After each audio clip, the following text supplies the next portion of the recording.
You know, the first time we met, it wasn't clear, and so I just want to start with a quick comment. But, you know, your testimony in this inquiry broke the dam.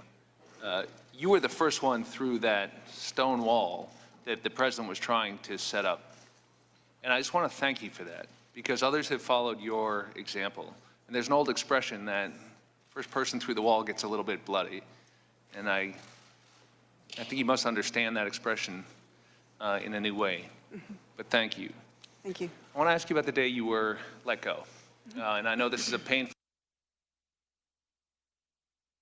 series of events, so forgive me, but I think it's very important. It's April 24th, and you told us a few things that really stuck with me. You said you were at the embassy in Ukraine, you were honoring a Ukrainian woman, anti-corruption activist. I believe her name is Katerina Handziuk. Is that correct? Yeah. Am I saying that correctly? I was at my house. You were at your house, excuse me. And you were giving her the Woman of Courage Award, I believe. Yeah, the Embassy Kiev's Woman of Courage Award. Right. And, of course, that's the day you get a call from Carol Perez, a senior member of the Foreign Service. Did you know Carol Perez? Yes. You're both senior women in the Foreign Service. You had an opportunity to meet her before? Yes. And she says there's trouble coming. I want to give you a heads up. Correct me if I get this wrong, and I don't know a lot, but it's coming from the White House. I'll call you later. Yeah, that sums it up. But you're literally that evening honoring this anti-corruption activist. Is that right? Yes. And not just any woman, but a woman who was, you said, horribly attacked and killed for her efforts. And she wasn't just killed, you said you said, I believe, that someone threw acid on her. That's correct. And I went and I checked during the break, and it turns out she was horribly injured, and it took 4 months for her to die. Is that right? A very painful death. Why would somebody attack her with acid? There are easier ways to kill people. Why do you think they did it with acid?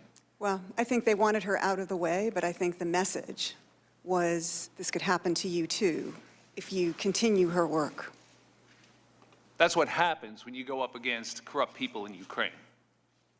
It is something that can happen. I mean, there are other ways of sidelining people. Do you remember speaking at that event? I do. I went and looked at what you said.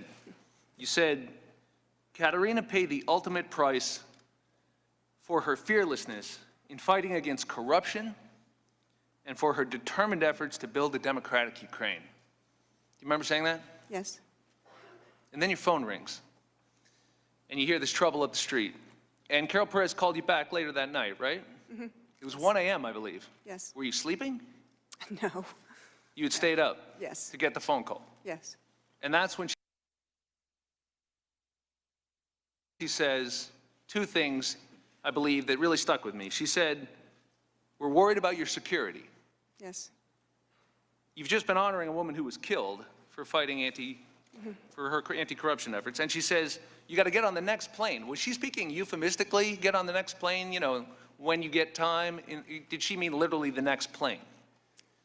Well, I think she meant, you know, as soon as possible. But pretty much it was the next plane. And that's a pretty good flight back from Kyiv to Washington, and you're on your way to meet with Deputy Secretary Sullivan. Yes. And he says to you two things. He says there was a concerted effort against you, and he says you've done nothing wrong. Right. And when he what I'm fascinated about is when he says you've done nothing wrong, what did you expect the United States government would do next? You know, it was pretty clear that a decision had been made by the president, implemented by the State Department, that I had to leave Ukraine. But you know, I'd hoped that there would be more public support. Did you expect them to have your back? Yes. And were you surprised when you found out they weren't gonna? Not at that point anymore. Why? Well, because over the last several months, that had not been the case. Ma'am, in your opening statement, you said, how could our system fail like this? Yeah. How is it that a foreign excuse me, how is it that foreign corrupt interests could manipulate our government? How could our system fail like this? How is it that foreign corrupt interests could manipulate our government? I want you to know, ma'am, that that is the very question we are determined to get an answer for. And I want to thank you on behalf of your country for your service and with our work in answering that question. I yield back, Mr. Chairman. Thank you.